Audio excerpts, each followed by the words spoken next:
The events for UFC 314 has finally occurred as we crowned a returning fighter to become the UFC Featherweight Champion. What does this mean for the UFC and for other fighters moving ahead in the Featherweight Division? Welcome everyone to another episode of UFC Digest. My name is Mike Garcia, and today we are going to break down the implications of what Alexander Volkanovski's victory means for the fighters moving forward. On top of that, break down the events of what occurred for UFC 314. Guys, I gotta tell you, I was so sure. I was so sure that when I made my picks that I would be 3 for 3 and that nothing could stop me. But I was 1 for 3. I own it. I admit it. I was 1 for 3, but that's fighting in general. You could have Drake with his curse betting his crypto stuff on whatever fighter he wants. You could have Conor McGregor betting $500,000 on a fighter winning by knockout. That never happened.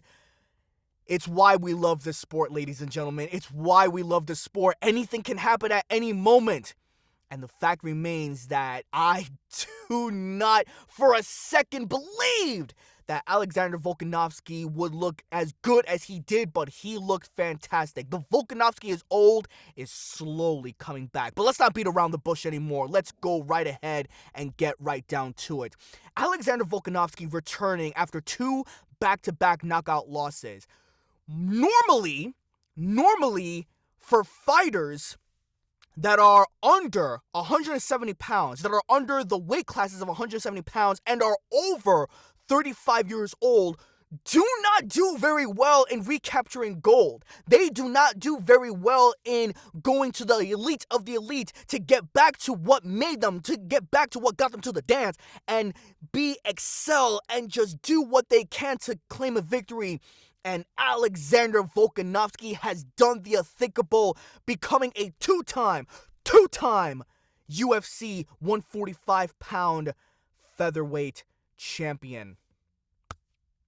Gotta give him props. Gotta give him focus. And he fought a very, very smart fight too, with the fact that he just kept the jabs. The jabs was the highlight of the entire fight. The more that he kept on jabbing and the more that he kept on taking and just extending Diego Lopez as best he could with the fight, it was pure perfection in a variety of ways. And on top of all of that, the fact that he would knock him down, he was counter-striking a lot more than Diego Lopez kept coming in closer. Every time when Diego kept coming closer, he had no answer for the level of IQ, the level of high-level striking that Alexander Volkanovski had, and that was the main factor that kept him at bay. Yes, Diego Lopez, he had a couple of his moments. I can't place the entire blame on him. He fought a decent fight. He really did. He fought a decent fight. But as he was getting hit more and more, he kept slowing down. The jabs really has affected him in a variety of ways, literally from the first round all the way to the 5th round. The jabs was the equalizer of this fight against Diego Lopez. And the fact remains is you had just a superiority of Alexander Volkanovski, taking him down a couple of times, dropping him a couple of times. Alexander Volkanovski has proven why he still remains at the top of the division and on top of the pound-for-pound list for the UFC. Is he number 1 right now? No, that honor will still go to Islam Makhachev. However, I would not bet a bottom coin to ever go against Alexander Volkanovski ever again. The king of the featherweights is back. But then, that begs the question, what happens for the fighters moving forward? This is great for the UFC, don't get me wrong, this is fantastic for the UFC because they actually have a fighting champion that will stay longer, that will stay as champion longer. The UFC can promote this, they can push this, they can come to the fact that yes, our top pound-for-pound fighter is back, ladies and gentlemen. The UFC fighters are terrified of this. How can you now bet your hard-earned bottom coin on Rising Stars? How can the Rising Stars even have a chance with a slick and great veteran like Alexander Volkanovski? I'm not just saying, but I'm just saying there is going to be a very hard road for a lot of upcoming contenders. Ivalov, Yair Rodriguez, that won his fight that won his fight at UFC 314. Excuse me, getting a little tongue-tied here. A lot of fighters and a lot of contenders will be trying to reach for that gold, but as long as Alexander Volkanovski retains his championship and continues to dominate in dominant fashion, regardless if he's playing safe, regardless if he bob and weave and do a lot of his jabs and a lot of his inside kicks, no one will be taking the gold away from this man anytime soon. Huge congratulations to Alexander Volkanovski. Welcome back as being the top pound-for-pound fighter. Number 2. Let's call it number 2. Still one of the elite of the elites. Fought a beautiful fight, and you know what? He deserves as much rest as he can.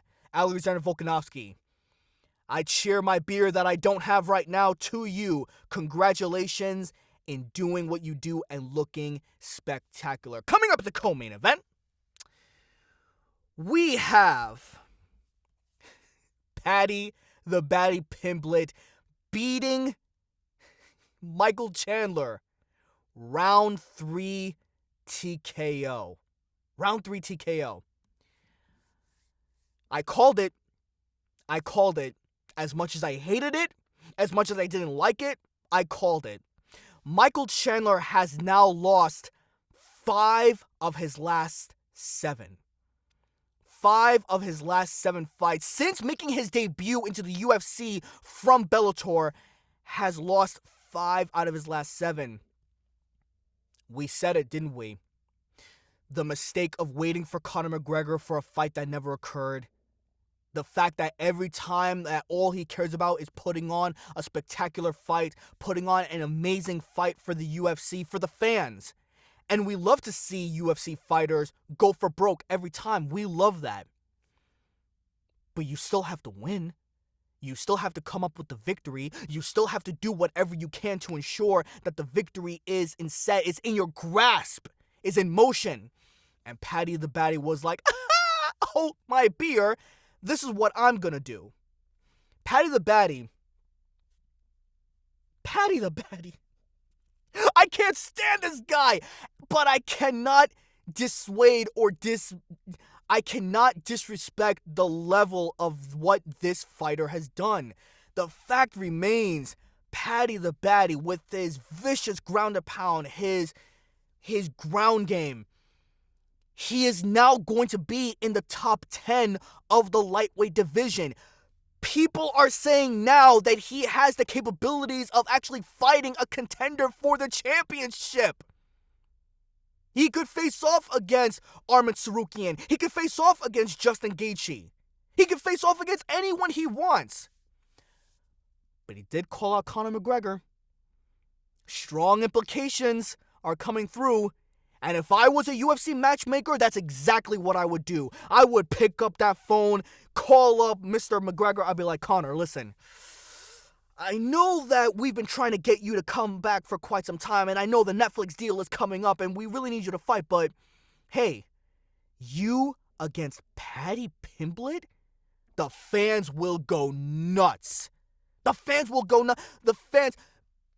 regardless of Conor McGregor and his status, regardless of Conor McGregor and his antics outside the cage, putting Conor McGregor in his return to come back against Paddy Pimblett, take my money. Take my money. Take my hard-earned bottom coin. Who do I believe is going to fight? Or, excuse me, who do I believe is going to win? That is what we'll talk about if and or when it happens. But until then, Paddy the Baddy, congratulations on your victory. Where does Michael Chandler go from here? He needs to have a very, very hard look at himself in the mirror and ask himself, can he continue to keep doing this? Of course he can continue to fight. I'm not saying that. I'm not trying to take a fighter's career away from him.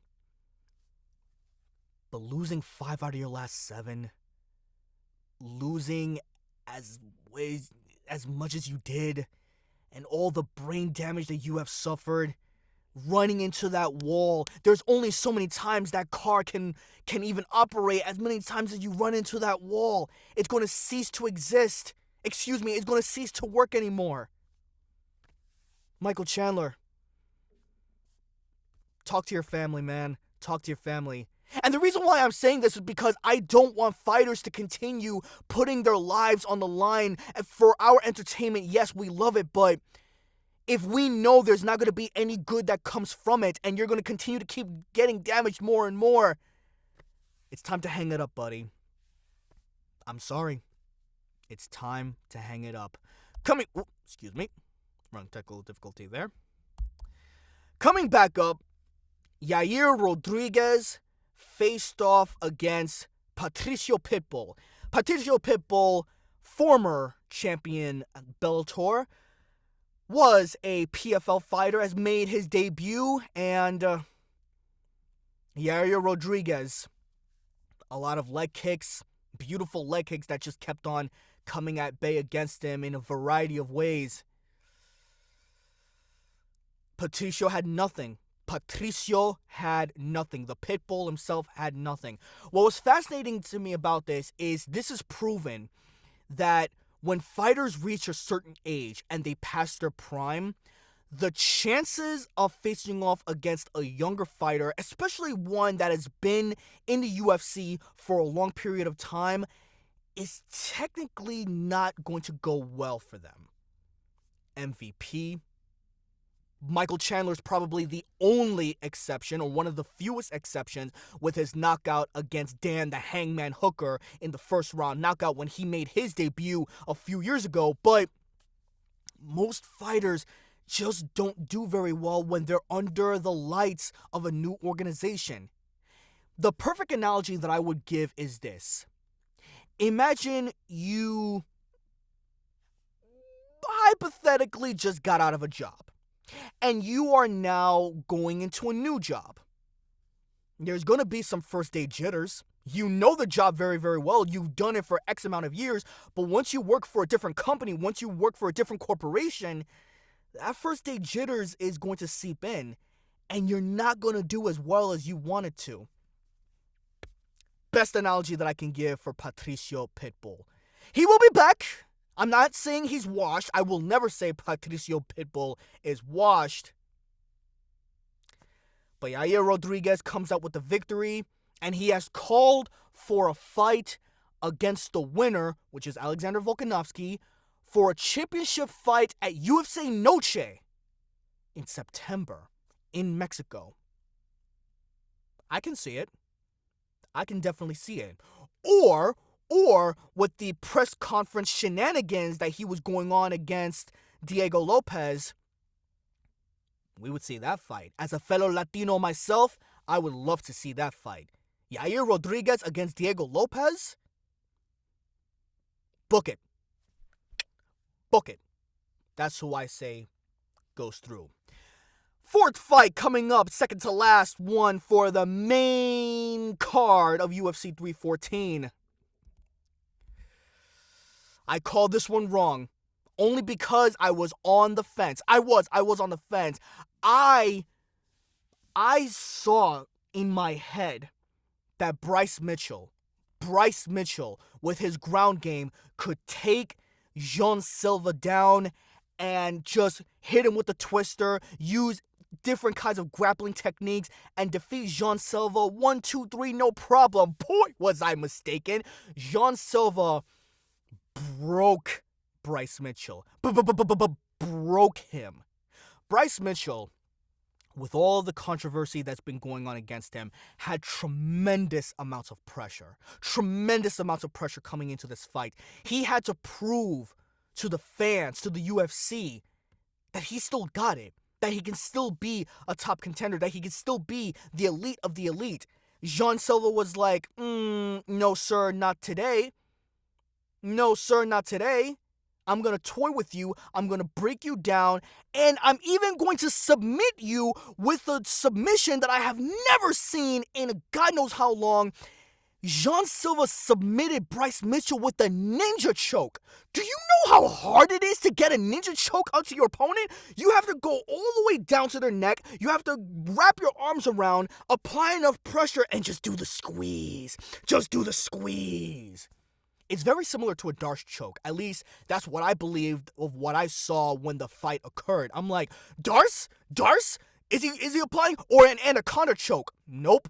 It was a ninja choke. And if you want to learn more about the ninja choke, if you feel like going into UFC, if you feel like going into jiu-jitsu yourself, look up ninja chokes. They're not easy to maneuver. Jean Silva, congratulations to him. First round submission. Yes, first round submission. Fantastic, beautiful work. Where does Bryce Mitchell go from here? I'm gonna say it. I don't give a damn. He already lost so many fans, especially with his Hitler comments. A lot of people do not care about Bryce Mitchell. And I'm being honest with you. I'm being honest with myself. Neither do I. Last fight coming into this. The first fight that kicked things off. Dominic Reyes with a spectacular first round knockout against Nikita Krylov. Beautiful. That left hand that just came out of nowhere and just put Nikita Krylov down. Dominic Reyes, a lot of people saw that he beat Jon Jones, but the judges gave Jon Jones the victory that night. Right before the pandemic took place, it was him against Jon Jones. We all saw that he took Jon Jones to the limit. We all saw that he beat Jon Jones, but Jon Jones came away with the victory. Apparently, my opinion doesn't matter. Your opinion doesn't matter. It's all up to the judges. And the judges granted Jon Jones that victory against Dominic Reyes. And Dominic Reyes, ever since then, from 2020 to 2023, he's been on a 4-fight losing streak. And then something happened. He switched that mind right on. He said, you know what? I'm going to do this better. I'm going to come back stronger. No one is going to stop me from taking what is rightfully mine. Which, of course, he is referring to the UFC championship of the light heavyweight division. 2024 started. He is now on a 3-fight winning streak. He is now going back to the top and is facing off against the elite of the elite once again. Congratulations to Dominic Reyes. This was a victory that he absolutely needed. I've been a fan ever since his fight against Jon Jones, and I would love to see him fight coming back once again. Guys, I want to ask you, what did you think of the card? Did you watch it? Did you enjoy it? What were your bets? I would love to hear what your bets were. Did you put some 1-2 doubloons down on the coins in any single way? I would love to know. Don't forget to like, subscribe, smash that follow, subscribe button as you see fit. And we will tune in next time where we will talk more stuff that revolves around the UFC. As always, I will see you next time.